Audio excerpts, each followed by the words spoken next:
L'attualità politica dalla viva voce di deputati e senatori. Va ora in onda La belva civile, mai arrendersi davanti alle cose che si possono cambiare. Il punto della settimana con Nicola Ottaviani. Perché la belva e perché soprattutto la belva civile? Perché ogni cittadino davanti alle ingiustizie, davanti alla politica intesa come vecchia maniera, davanti all'insicurezza, davanti alla richiesta di servizi dello Stato o davanti ad una tassazione iniqua, si sente davvero una belva. E allora la reazione quale dovrebbe essere? Quella di occupare le strade, le autostrade o le stazioni o incendiare le autovetture delle forze dell'ordine come vorrebbe fare una certa sinistra per paralizzare il paese, per portarlo magari nel caos? Assolutamente no. La reazione, quella composta, quella sana e soprattutto intelligente, ma anche ferma e qualificata, è quella di portare avanti le riforme nel nostro paese e nelle nostre istituzioni. Vediamo come.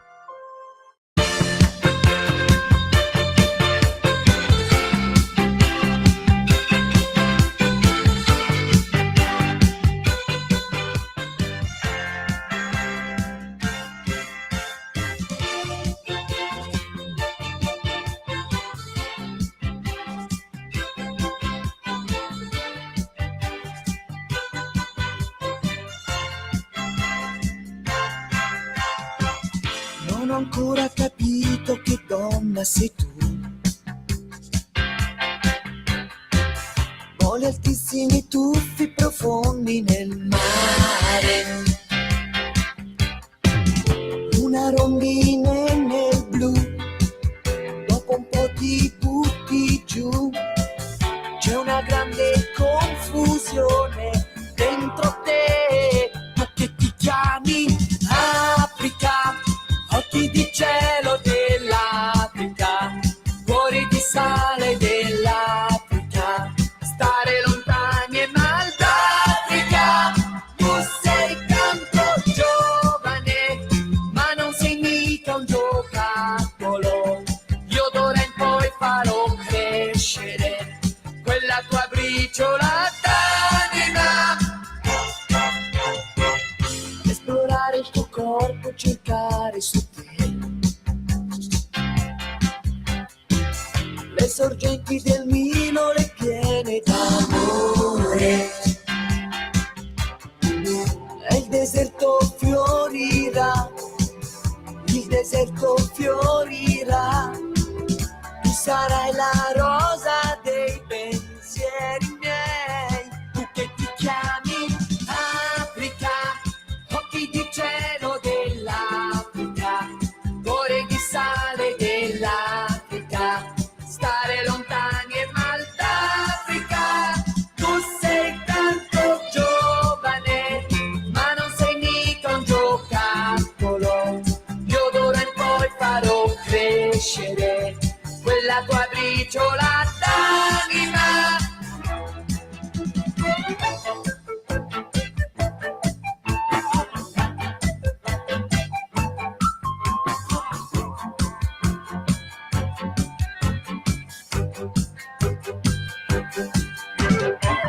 Non sei terra di conquista, ma più di una battaglia si farà per rubare i tuoi fianchi, momenti santi. Tu che ti chiami Africa, occhi di cielo dell'Africa, cuore di sale dell'Africa, stare lontani e mal d'Africa. Tu sei tanto giovane, ma non sei mica un giocattolo. Io d'ora in poi farò crescere quella tua briciola d'anima. Tu ti chiami Africa.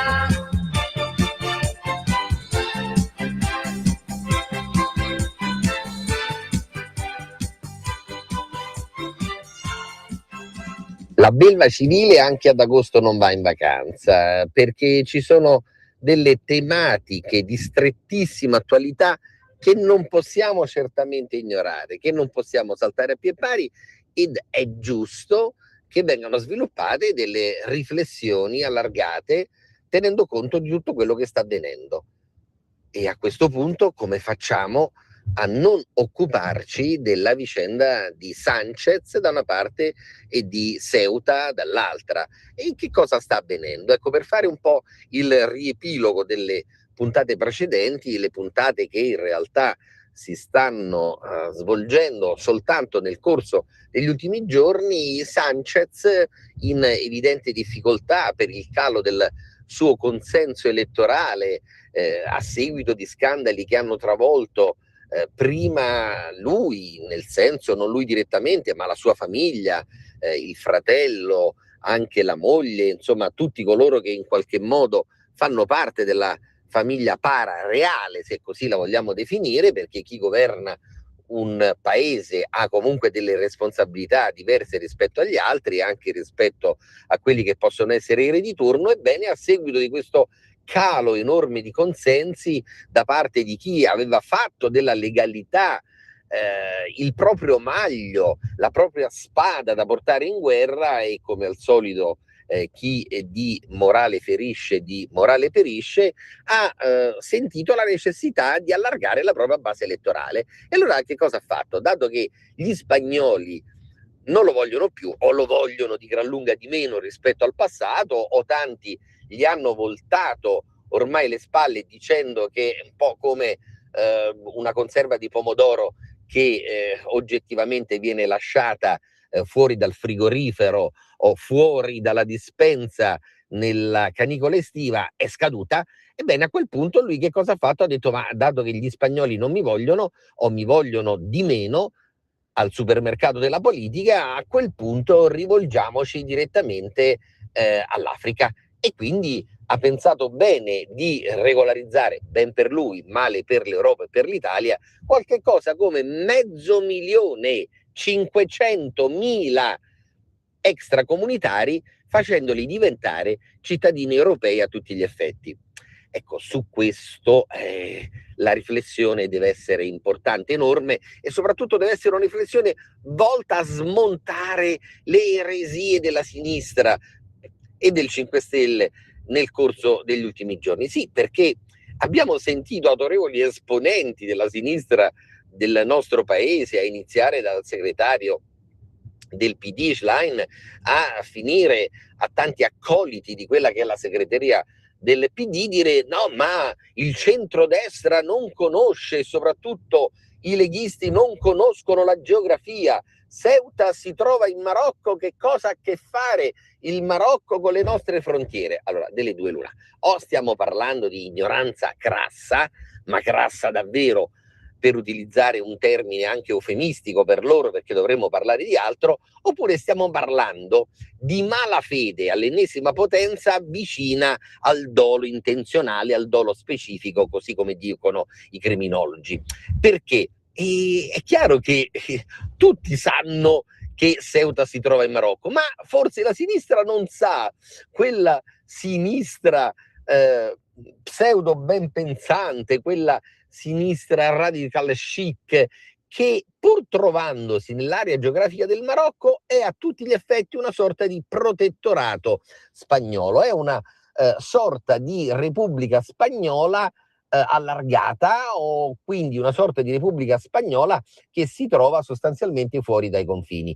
Ergo, dicendola tutta in modo assolutamente comprensibile, è un territorio a tutti gli effetti spagnolo che si trova fuori dai perimetri dell'Europa continentale. Ma è o non è territorio spagnolo? Sì. E allora, se è territorio spagnolo, purtroppo o fortunatamente, a seconda di come si consideri questa vicenda, è anche territorio europeo, e per dirla in un altro modo è anche territorio lato sensu para-italiano, nel senso che se fa parte della comunità europea ha tutti gli obblighi e i diritti soprattutto della comunità europea, e ha quegli obblighi e quei diritti e quei doveri di natura economica, finanziaria, tributaria, che gravano sui singoli paesi della comunità europea che aderiscono alla comunità europea. Quindi quando alcuni di questi ben pensanti, ignorantoni da strapazzo, grandi ripetenti di quinta elementare allargata, perché loro parlano di campo largo perché naturalmente quella è una quinta elementare allargata, dicono ma il centrodestra, la Lega, non conosce i confini dell'Europa, e allora o non hanno studiato assolutamente quelli che sono i trattati comunitari, o non hanno il minimo erudimento su quella che è la vigenza del trattato di Schengen, oppure, come dicevamo prima, sono clamorosamente in malafede. Questo che cosa significa? Che sostanzialmente Sanchez, grazie a questa furbata, una furbata che poi è stato costretto a rimangiarsi quando ha avuto la levata di scudi di mezza Europa e quindi non soltanto dell'Italia, Sanchez che cosa avrebbe voluto fare? Avrebbe sostanzialmente regolarizzato d'emblée 500.000 marocchini che hanno l'unica colpa in realtà, perché non ce la prendiamo con loro, ce la prendiamo con chi li ha istigati, hanno l'unica colpa di aver creduto che si potesse attuare in meno di 24 ore un'operazione piratesca sotto il punto di vista del diritto internazionale, sotto il punto di vista della corretta politica dei flussi migratori, e a quel punto molti di loro ci hanno rimesso anche la vita. Ecco, noi abbiamo avuto un nostro segretario nazionale del partito, un ministro addirittura degli interni che è stato sotto processo senza aver fatto morire chi che sia,